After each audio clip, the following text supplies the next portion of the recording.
আরে বাবা, খাবারটা খেয়ে যাও। খাবারের উপর কেন রাগ দেখাচ্ছ? কি হলো, কিছু বলো। কথা বলছো না কেন? আচ্ছা বাবা, সরি, আমারই ভুল হয়েছে।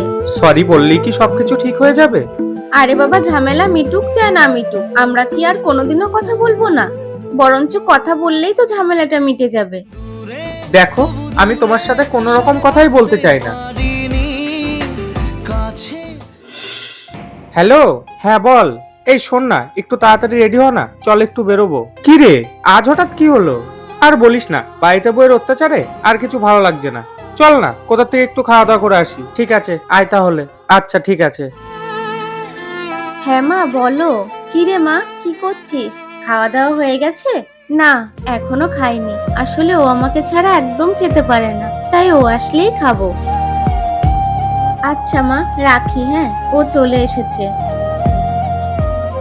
আচ্ছা, তুমি ফ্রেশ হয়ে আসো, আমি তোমার জন্য খাবার বাড়ছি। শোনো, তার আগে তোমার সাথে আমার কথা আছে। জানো তো, এতদিন আমি তোমাকে ভুল ভাবতাম।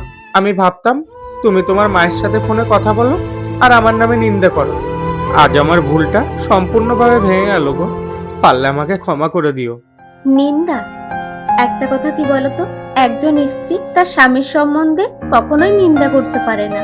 কারণ একজন স্ত্রীর কাছে তার স্বামী হলো সব থেকে বড় সম্মানের জায়গা আর ভালোবাসার জায়গাও। তোমার আমার প্রেম আমি আজও বুঝিনি।